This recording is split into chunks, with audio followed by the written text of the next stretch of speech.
على سيدنا وحبيبنا وشفيعنا وروح قلوبنا مولانا محمد صلى الله عليه وسلم الفاتح لما أغلق الخاتم لما سبق ناصر الحق بالحق والهدي إلى صراطك المستقيم وعلى آله وصحبه حق قدره ومقداره العظيم. وقال تبارك وتعالى في القرآن العظيم: أعوذ بالله من الشيطان الرجيم واصبر وما صبرك إلا بالله ولا تحزن عليهم ولا تك في ضيق مما يمكرون إن الله مع الذين اتقوا والذين هم محسنون.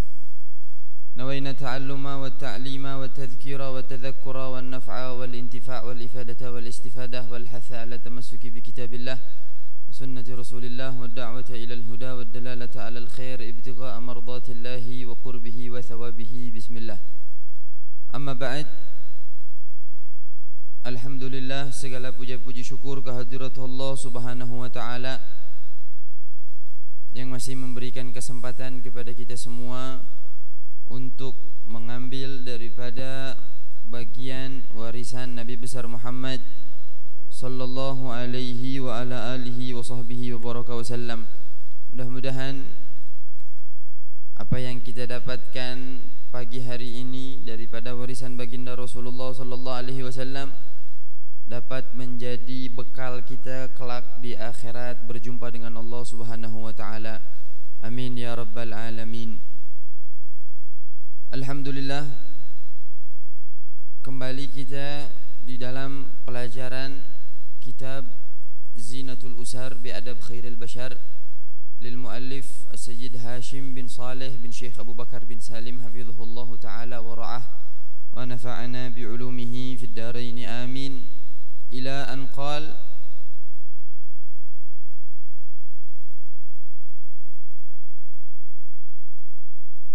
yaitu nomor 4, masih di dalam pembahasan adab qada'il hajat fi sahra, masih tentang adab buang hajat di luar hammam.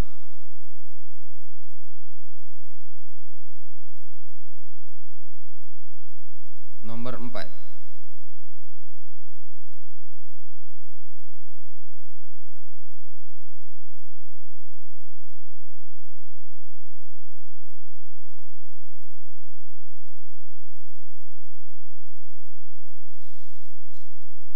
wahia an yartad li baulihi makanan layyina, yaitu adalah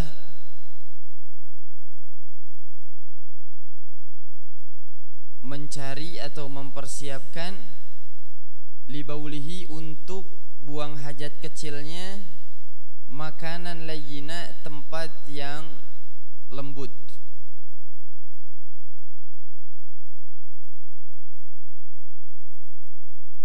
atau tempat yang lembek, layyin. Qala sallallahu alaihi wasallam, bersabda Nabi besar Muhammad sallallahu alaihi wasallam, idza bala ahadukum, jika salah satu dari kalian buang hajat kecil, falyartad li baulihi makanan layyina, maka siapkanlah untuk buang hajatnya tempat yang lembek atau tempat yang lembut.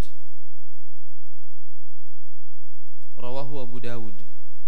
Wa hadis, dan disebutkan di dalam hadis, kana Rasulullah sallallahu alaihi wasallam, adanya Nabi Muhammad sallallahu alaihi wasallam, yatabawwa li baulihi, beliau mempersiapkan tempat kencingnya, kama yatabawwa li manzilihi, sebagaimana beliau sebagaimana beliau mempersiapkan tempat tinggalnya. Karena adanya Rasulullah sallallahu alaihi wasallam yatabawwa li baulihi, mempersiapkan tempat kencingnya, kama yatabawwa li manzilihi, sebagaimana beliau mempersiapkan tempat tinggalnya. Rawahu Tabrani. Baik. Ma'asyiral ikhwan, dua hadis ini menganjurkan untuk kita ketika hendak buang hajat kecil di sohro terutama mencari tempat yang lain atau tempat sana sohronya tanah. Cari tanah yang lembek yang sekiranya kita buang hajat di situ, si tanah tadi meresap meresap air daripada air kencing tersebut. Jangan kita kencing atau buang hajat di tempat yang keras. Kenapa? Karena takutnya kalau kita kencingnya di tempat yang keras, bakal ada timbul percikan-percikan air dari tempat keras tersebut. Hanya itu tujuannya. Ya, wahakadha. Jadi Habib Hashim di sini bilang, wal murad wallahu a'lam. Tujuan yang sebenarnya wallahu a'lam. Kurang tahu. Allah yang Maha tahu. Tapi di sini dibilang an yuhayyi makanan layyina, tujuannya mempersiapkan tempat yang lembut, kaila yarji'u fihil baula, supaya si kencing tadi tidak memercikan daripada percikan-percikan yang najis. Fayunajjisuhu, maka akan menjadikan yang terkena percikan jadi najis.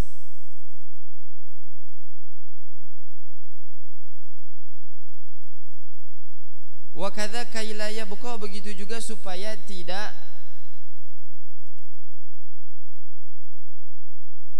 lama ala dhahril ard, di atas bumi bekasnya, fayata'u ghayruhu, maka takutnya nanti diinjak oleh orang lain atau terkena oleh orang lain.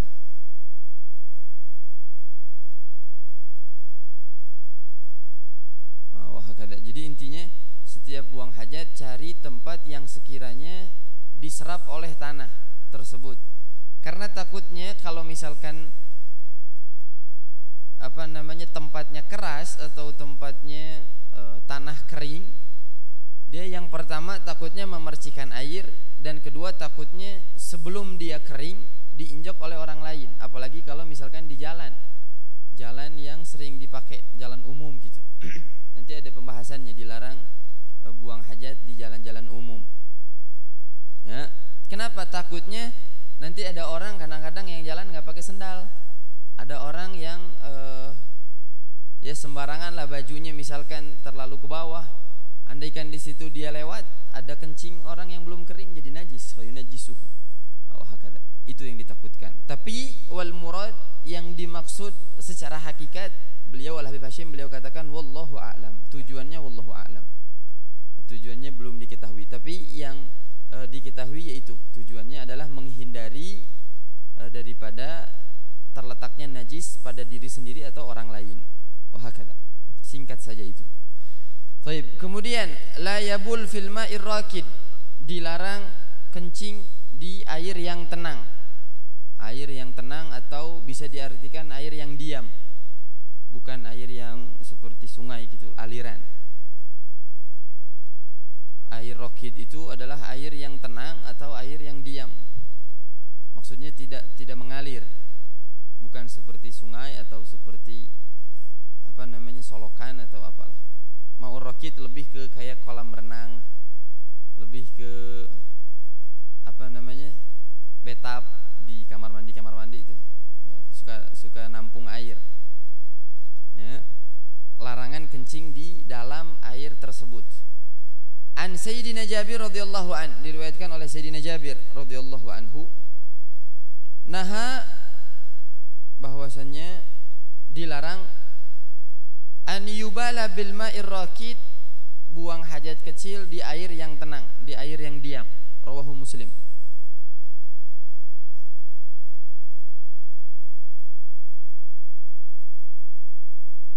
Kemudian hadis lagi, naha, dilarang, an yubala, untuk kencing fil ma'id daim, di air yang tidak mengalir, alladzi la yajri, yang tidak mengalir. Naha, dilarang, an yubal, untuk buang hajat kecil atau kencing fil ma'id daim alladzi la yajri, di air yang tidak mengalir. Muttafaqun alaih, Rahul Bukhari wa Muslim. Wahakadha. Ini sering kejadian nih kalau misalkan berenang gitunya. Berenang ini orang ngojai, nah kamana cek Vitali. Subhanallah. Tadinya berenang tiba-tiba diam. Nanti lagi kencing. Nah itu dilarang. Ya, terutama di kolam renang begitu tempatnya umum, yang mandi bukan antum doang. Ah, do ieu mah lebih ti 2 kulah moal matak pinajiseun heuh anggar we keneh mun misalkan ente beunang gitu kencing batur kumaha tah geuleuh cenah da lain 2 kulah kalem we tong geuleuh da geuleuh atuh sarua ya. Pertama nya geuleuh, kedua walaupun gak najis tapi itu dilarang. Walaupun gak najis, walaupun tidak menyebabkan air tadi berubah, tetap aja dilarang. Apa alasannya? Nanti kita bahas. Wa yalhaq bil baul dilarang kencing, begitu juga apalagi buang hajat besar. Ya, kencing aja nggak boleh, apalagi buang hajat besar. Li anna agbah, karena hal itu lebih apa bahasanya? Agbah lebih jelek, atau bahasa kasar lebih bodoh lah. Orang kalau misalkan buang hajat besar dalam air ya lebih bodoh dari orang yang kencing. Wal hukum huna karahah, adapun hukumnya adalah makruh, bukan haram. Jadi kencing di dalam air itu nggak haram, makruh hukumnya. Cuman ya mayalik, tidak dianjurkan. Betul keur ngojaynya. Masya Allah kebayang. Ya, hukumnya makruh bukan haram. Tapi kadang-kadang hukumnya haram. Kapan? Di sini dibilang, amma in kana mulkan lil ghair au ghairu mustabhar fayahrum.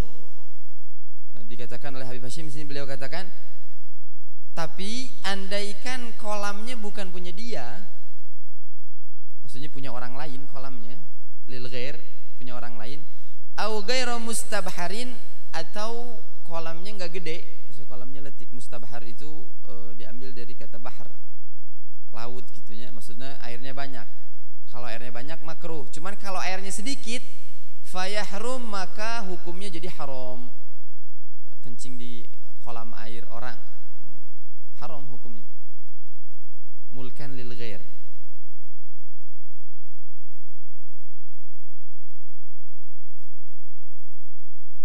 Kalau kolam boga sorangan mah makruh ya, mun batur haram. Berarti mun misalnya di kolam renang itu kumaha tah? Haram apa henteu?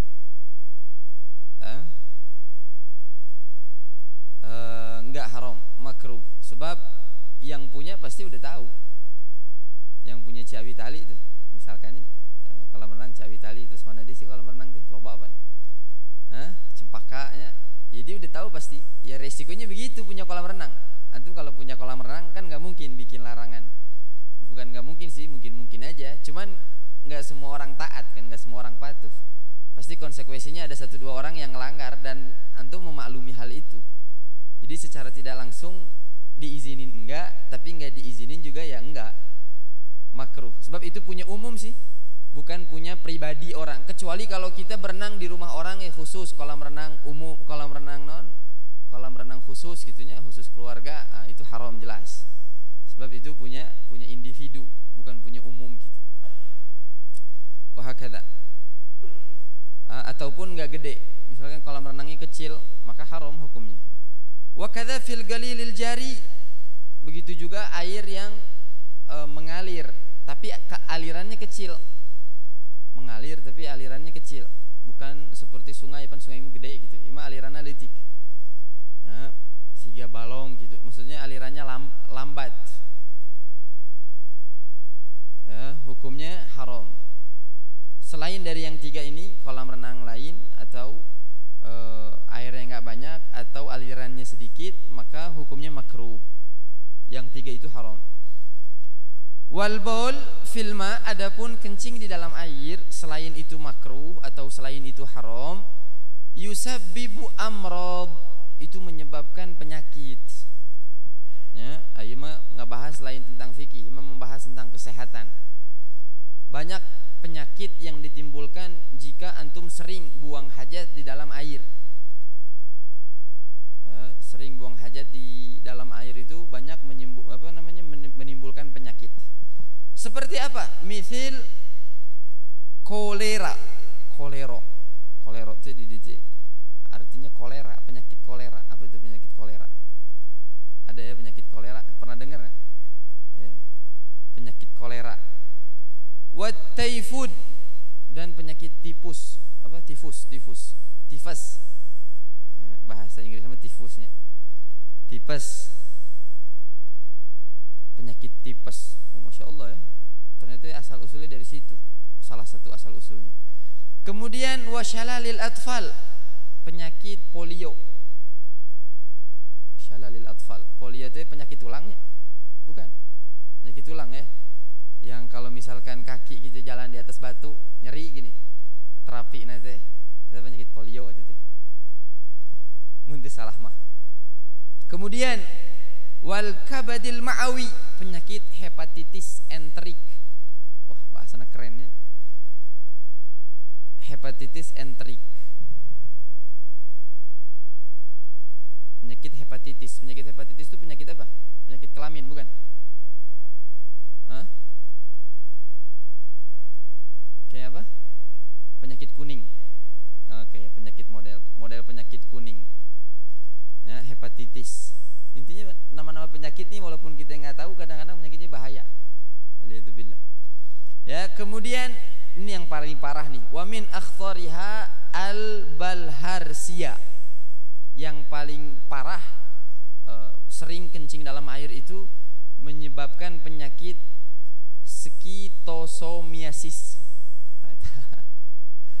Cing coba ulang naon cenah? Tah eta pokona nama. Atau bahasa Indonesianya demam keong. Demam keong. Jadi di Google mah nya ngaranna demam keong. Tapi bahasa nama skistosomiasis. Tah eta. Oh, si ISIS lah eta lah, sisis ujung nama lah. Tapi lain sosisnya.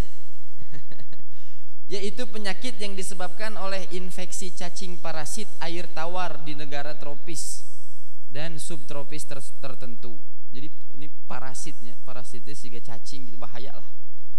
Parasit dapat ditemukan di Afrika, Timur Tengah, Asia Tenggara, Karibia. Air tawar yang berkontaminasi dari hewan yang terinfeksi atau urin manusia atau tinja. Tah eta.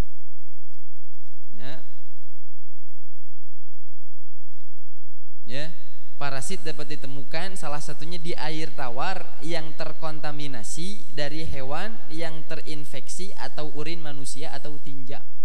Nah, jadi penyakit ini timbul kolaborasi antara air tawar dengan urin manusia salah satunya, atau bisa juga dengan tinja. Jadi di Spiteng tuh, Spiteng kan tempat penampungan. Oh, situ tempat gudangnya parasit itu tuh. Parasit demam keong tuh. Ya. Parasit menembus kulit manusia untuk memasuki aliran darah dan berimigrasi ke hati, ke usus dan ke organ lainnya. Waliyadzubillah. Jadi belajar IPA kieu itu penyakit sangat langka. Penyakitnya langka, tapi kalau misalnya udah kena bahaya. Tapi langka aja dibilang hasil risetnya kurang dari 15.000 kasus per tahun di Indonesia. 15.000 kasus mah tuh lain sedikit itu Bang. Loba meureun. Per tahun itu teh. Berarti mun 2 tahun geus 30.000 jelema teh. Urang ge di dieu sabaraha urang? Enggak nyampe 300. 15.000. Wah, kudu nyieun sabaraha kintal teh kabuli tah. Loba mun nyieun maulid 15.000 nu hadirna. Ya. Dan penyakitnya menular. Penyakitnya menular. Baca-baca lagi lah nanti antum. Ya, kalau pengen lebih tahu. Nama penyakitnya demam keong lah bahasa gampangna. Atau skistosomiasis. Ya, bahasa Arabna balharsia. Lebih gampang bahasa Arabnya, balharsia. Kemudian berkata qala al-burfusur tilsun. Ini salah satu profesor mungkin ya. Beliau katakan, beliau lawit taba'al muslimun, andaikan orang-orang Islam wa ghairihim ataupun orang-orang non-Islam mengikuti hadzal hadis Nabi Muhammad sallallahu alaihi wasallam yang dilarang tadi buang hajat dalam air, lantaha maradal al-barharsia, maka penyakit ini akan punah katanya. Itu dokter yang bilang, andaikan orang-orang Islam dan orang-orang yang non muslim mengikuti anjuran Nabi Muhammad untuk tidak buang hajat di dalam air, maka nggak bakal pernah ada tuh kasus demam keong katanya begitu. Bakal berhenti kasusnya. Berarti dari sini kita tahu bahwasanya penyebab terbesar orang kena penyakit demam keong tersebut adalah sering buang hajat di dalam air.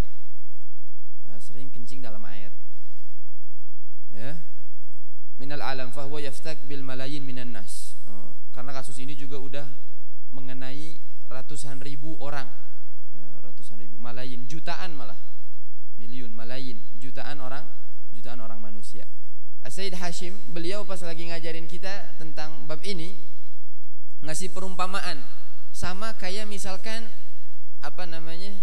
suntikan kan sering ada jualan ya, suntikan mainan tuh. Coba dah kita beli itu suntikan mainan, kita isi air, kemudian pas kita isi air, kita keluarin airnya di dalam air, apa yang bakal terjadi? Dia bakal nyedot sendiri walaupun kita nggak tarik. Kita udah keluarin nih airnya nih, si suntikan tadi, kita keluarin airnya, dia bakal nyedot sendiri nanti, bakal ngisi sendiri si suntikan tadi air yang di dalam kolam tersebut. Sama kayak kita kencing, kata Sayyid Hashim. Ketika kita buang hajat, itu kan keluar kotoran. Pas udah selesai, itu maaf kata, kelamin tersebut menarik lagi air yang ada di sekitar dia. Jadi kurang lebih seperti itu gambarannya. Nah, dari situlah timbul penyakit-penyakit yang membahayakan. Wal iyadu billah. Baik. Nah, itu nomor 5. Lanjut apa waget ya? Ada haul habis ini. Terakhir, Al-Fakir udah pernah bahas malam Kamis kemarin di jihad. Ya, kan kita belajar adab nih, dia disuruh buat baca-baca doa sebelum tidur dari awal sama Habib Ridho, doa masuk hammam, doa kemudian doa-doa yang lainnya, berlindung daripada segala jenis-jenis syaitan. Nah, waktu malam Kamis kemarin jamaah Majelis Nur Sobah yang hadir di malam Kamis udah kenalan tuh sama syaitan-syaitan dan nama-namanya dan tugas-tugasnya. Nah, sekarang jamaah jihad nih, jamaah jihad belum pada kenalan. Ayo kita kenalan sama anak-anak iblis dan syaitan-syaitan dan pekerjaan-pekerjaannya sambil nunggu Habib Ridho datang sedikit ya. Jadi ma'asyiral ikhwan, iblis itu punya anak. Hadza araftu syarra li syarrin innama li tawgih. Ya, kita mengetahui hal buruk bukan untuk kita amalkan tapi untuk kita hindari. Ya, nah ini kita tahu nama-nama mereka supaya kita bisa menghindar dan minta perlindungan sama Allah dari nama-nama mereka dan segala pekerjaannya. Jadi syaitan itu bukan satu, maksudnya bukan multi talenta. Jadi satu syaitan bisa ngegoda manusia dalam segala jenis bidang, enggak. Setiap dari syaitan itu punya tugas masing-masing. Ya, ada yang tugasnya di sini, ada yang tugasnya di sana, ada yang tugasnya begini, ada yang tugasnya begitu. Enggak semua syaitan itu multi talenta. Biasa multi talenta. Bisa ngegoda orang dengan segala godaan, enggak. Syaitan itu punya tugas masing-masing. Wahakada. Nah, iblis itu gedognya, nenek moyangnya. Dia punya 9 keturunan. Dan setiap 9 keturunan punya nama masing-masing dan punya pekerjaan masing-masing. Ya, punya pekerjaan masing-masing. Baik. Yang pertama, kalau bisa dicatat nih. Jadi nanti pas kita lagi ngerasa, wah kayaknya saya diganggu nih, sebut namanya. A'udzubillahi min fulan gitu. Syaitannya sebut. A'udzubillah min fulan, a'udzubillah min syaitan hadza, a'udzubillah min syaitan hadza, wa hakadha. Yang pertama, nama syaitan yang mengganggu manusia itu adalah walhan. Sasana ngaranna? Walhan. Waw lam ha alif nun, walhan. Walhan ini adalah salah satu anak iblis yang tugas dia adalah muwaswisu fis shalah wat taharah. Tugasnya dia ngeganggu orang yang lagi wudu ataupun orang lagi bersuci. Tugasnya dia itu. Nah, jadi walahan ini tempat kerjanya di hammam atau di balong gitunya. Suka waswasin orang yang lagi wudu ataupun ngewaswasin orang yang lagi taharah. Itu lengan kanan ente belum terbasuh sempurna tuh. Lagi wudu nih ngebasuh tangan kanan, tiba-tiba diwaswasin itu sikutnya belum kena. Masya Allah.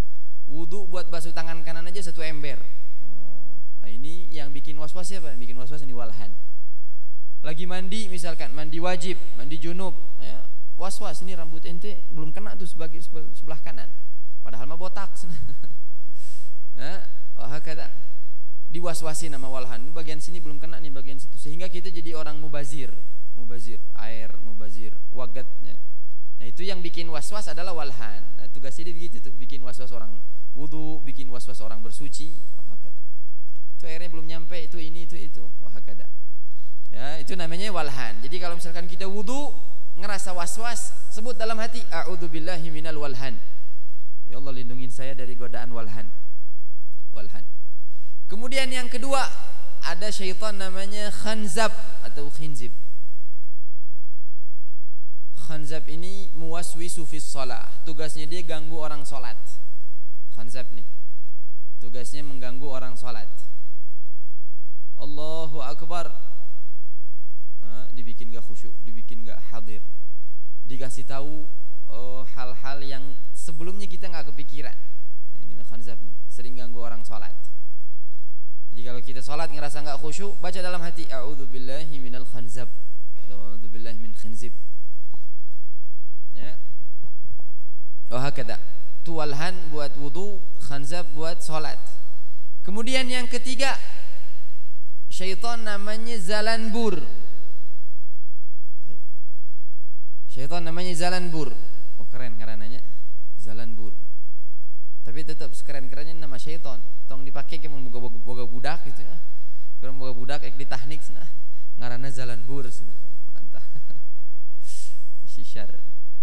Ini zalanbur, tugasnya dia apa? Wa huwa fisuk. Di kerjaannya di pasar, mangkalnya di pasar. Preman pasar nih. Nah, tugasnya ngapain? Yuzayyinu lil ba'iin.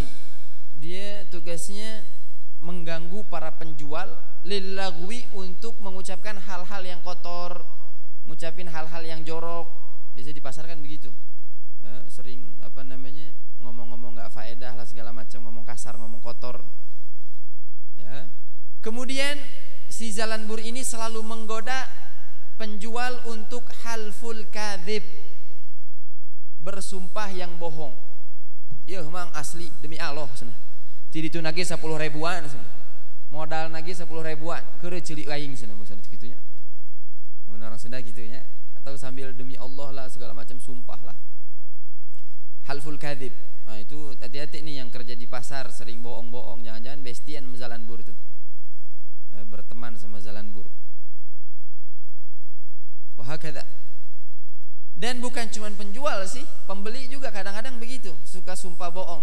Mang asli memang sumpah tinggal 10 ribu di duitna, geus paskeun lah ongkos keur balik cenah. Padahal mah kandal keneh dina saku teh. Ya, wahakada. Ini yang menggoda di pasar adalah zalanbur. Kemudian yang keempat al-a'war. A'war ini adalah syaitanuz zina. Dia yang menggoda orang untuk berzina, mendekati langkah-langkah zina dan lain hal sebagainya. Al-a'war. Kemudian yang kelima, al-wasnan. Al-wasnan. Wasnan ini waw sin nun alif nun. Wasnan adalah syaitanun naum. Dia kerjaannya nyenyakin orang tidur. Yathgulur ra's wal ajfan, ngeberatin kepala orang tidur dan ngeberatin kelopak matanya orang buat melek. Anil qiyam li shalah, untuk bangun melaksanakan salat. Nah, biasanya dia lemburnya di waktu subuh tuh. Wasnan lemburnya di waktu subuh. Biasanya sebab di hampir semua manusia tidur. Banyakan. Nah, kerjaan dia di situ. Kemudian yang keenam, nabrun. Nun ba ra. Adalah syaitan musibah. Dia syaitan musibah. Yuzayyinu lil musibin. Dia tugasnya mengganggu orang yang kena musibah, bikin orang yang kena musibah mengucapin hal-hal yang gak pantas. Apaan nih, gak adil segala macam, kenapa Allah pilih saya kena musibah ini? Nah, wahakada. Itu nabar. Terus kadang sebagian orang ada yang kalau kena musibah nampar-nampar diri, nyobek-nyobek baju. Nah, itu godaan dari syaitan yang namanya nabar. Kemudian yang ketujuh, dasim. Da alif sin mim. Dasim. Hah? Dasim. Ayo sana teh ngaranna Mang Acim sana. Lain Mang Acim ya, dasim ya mah. Dasim, dia tugasnya ini paling sering nih, dasim. Dasim paling nempel kayak sama kita. Dia tugasnya ngapain? Adalah syaitonut ta'am. Tugas dia di makanan. Ya'kulu ma'al insan. Sering makan bareng manusia, sering minum bareng manusia, masuk rumah bareng manusia. Ya. Andai manusia tersebut nggak baca bismillah. Nah, itu peluang besar buat dasim masuk. Orang makan nggak baca bismillah, oh dasim ikutan. Orang minum nggak baca bismillah, oh dasim ikutan. Orang masuk rumah nggak baca bismillah, dasim ikutan. Bahkan dikatakan ketika mendatangi istri atau mendatangi suami nggak baca bismillah, nggak baca ta'awudz, oh dasim ikutan. Waliyadzubillah. Jadi jangan heran kalau misalkan anaknya kurang ajar segala macam. Kelakuan lo kayak setan misalkan, waliyadzubillah. Ya bikinnya bareng sama setan, sama dasim tadi.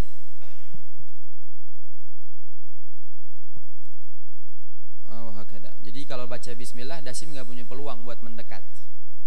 Itu dasim.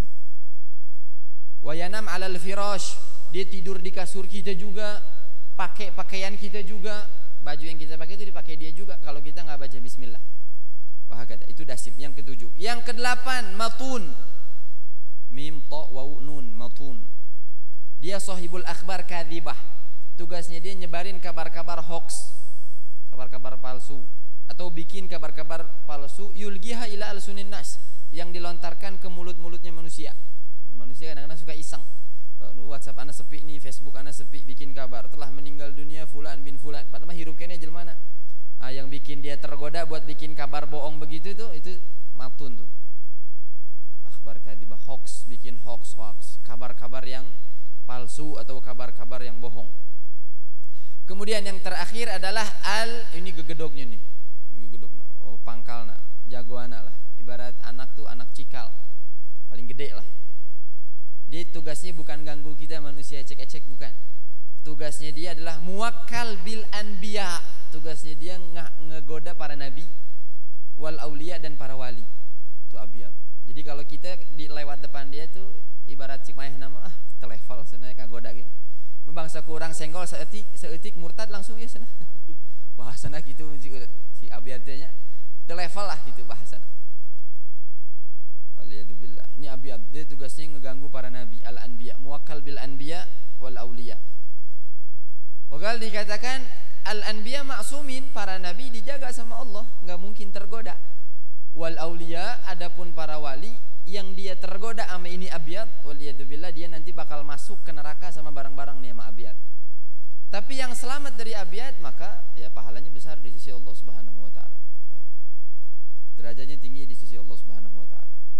Nah, itu 9 anak-anak iblis dan segala jenis pekerjaan-pekerjaannya. Jadi kalau misalkan ada maksiat di luar yang 9 ini, itu dari siapa? Wahakada. Ya mungkin ada lagi nanti kesananya. Ini disebutkan dalam kitab Maraqil Ubudiyah, Syarah Bidayatul Hidayah. Wallahu a'lam bishawab. Mudah-mudahan Allah lindungi kita dari segala jenis-jenis syaitan dan segala jenis godaan-godaannya dan segala jenis daripada gangguan-gangguannya. Dan mudah-mudahan Allah jaga anak kita, istri-istri antum sekalian, keluarga, kemudian santri-santri, para pelajar dari segala jenis godaan-godaan syaitan. Mudah-mudahan Allah Subhanahu wa taala berikan taufik dan hidayah.